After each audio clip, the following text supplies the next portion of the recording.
আর S Bengali ক্লাসরুমে সকলকে স্বাগত। আজকের ভিডিওতে আমি হাজির হয়েছি 2024 সালের দ্বিতীয় পর্যায়ক্রমিক পরীক্ষার মডেল প্রশ্নপত্র নিয়ে। আজকের ভিডিওতে আমি অষ্টম শ্রেণীর ভূগোল বিষয়ের মডেল প্রশ্নপত্র নিয়ে আলোচনা করব।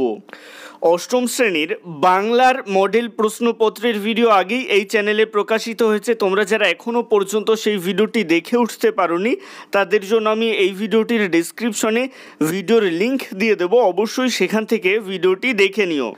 এ প্রসঙ্গে বলে রাখি, এটা কিন্তু সাজেশন নয়, তোমরা মনে ভুল ধারণা পোষণ করবে না যে এগুলো পড়লে হুবহু পরীক্ষায় কমন পাবে, তেমনটা কিন্তু নয়।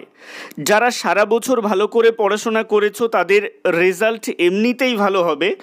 এটাকে তোমরা প্র্যাকটিস সেট হিসেবে ব্যবহার করতে পারো। তবে বলে রাখি, এখানে যে প্রশ্নগুলো আলোচিত হয়েছে সেগুলো অত্যন্ত গুরুত্বপূর্ণ প্রশ্ন।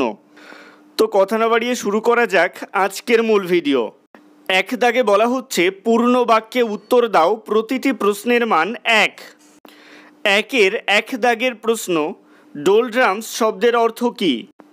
একের দুই দাগের প্রশ্ন, ITCZ এর পুরো নাম কী? একের তিন দাগের প্রশ্ন, কোন বায়ুকে বাণিজ্য বায়ু বলে? একের চার দাগের প্রশ্ন, পৃথিবীর দীর্ঘতম পর্বতমালার নাম কী? একের পাঁচ দাগের প্রশ্ন, পেঁজা তুলোর মতো দেখতে কোন মেঘ? একের ছয় দাগের প্রশ্ন, বৃষ্টিপাতের পরিমাণ মাপার যন্ত্রের নাম কী? একের সাত দাগের প্রশ্ন, পৃথিবীর বৃহত্তম দ্বীপের নাম কী? একের আট দাগের প্রশ্ন, পৃথিবীর ব্যস্ততম বিমানবন্দরের নাম কী? একের নয় দাগের প্রশ্ন, পৃথিবীর রুটির ঝুড়ি বলা হয় কোন রাজ্যকে? একের 10 দাগের প্রশ্ন, কোন শহরকে পৃথিবীর কসাইখানা বলা হয়? এবারে চলে আসছি দুই দাগে, সংক্ষিপ্ত উত্তর দাও। এখানে দুটো প্রশ্নের উত্তর লিখতে হবে, প্রতিটি প্রশ্নের মান 2। দুইয়ের এক দাগের প্রশ্ন, মৃত্যু উপত্যকা কাকে বলে? দুইয়ের দুই দাগের প্রশ্ন, ক্যানোপি কাকে বলে? দুইয়ের তিন দাগের প্রশ্ন, বৃষ্টির ছায়া অঞ্চল কাকে বলে? এবারে চলে আসছি তিন দাগে। এখানে বলা হচ্ছে, নিচের প্রশ্নগুলির উত্তর দাও, প্রতিটি প্রশ্নের মান 3। এখান থেকে দুটো প্রশ্নের উত্তর দিতে হবে। তিনের এক দাগের প্রশ্ন, দক্ষিণ আমেরিকার জলবায়ুর বৈচিত্র্যের 3টি কারণ লেখো। তিনের দুই দাগের প্রশ্ন, কানাডীয় শিল্ড অঞ্চলে কাষ্ঠ ও কাগজ শিল্পের উন্নতির কারণগুলো লেখো।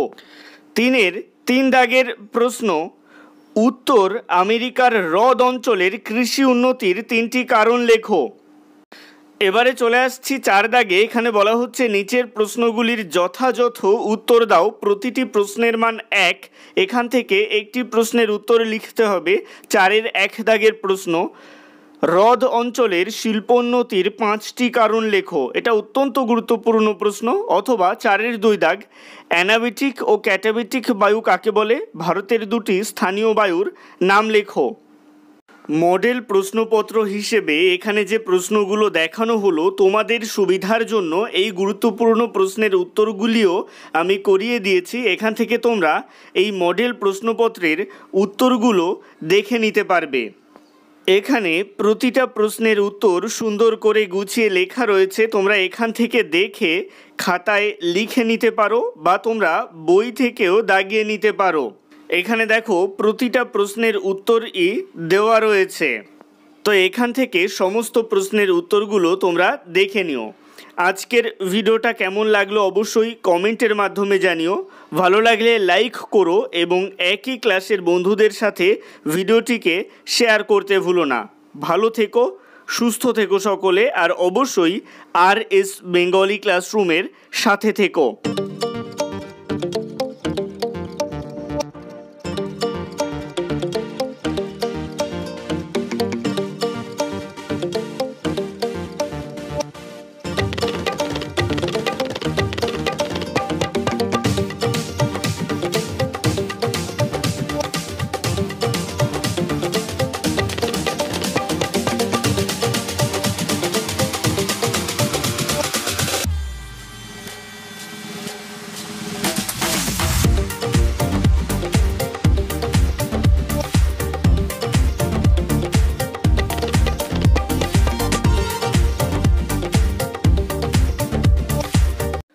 সবশেষে একটাই রিকোয়েস্ট, এখনও পর্যন্ত যারা চ্যানেলটিকে সাবস্ক্রাইব করে উঠতে পারোনি তারা অবশ্যই চ্যানেলটিকে সাবস্ক্রাইব করে দিও এবং পাশে থাকা বেল আইকনটিকে প্রেস করে অল বাটনে ক্লিক করে দিও নতুন ভিডিওর আপডেট সবার আগে পেতে।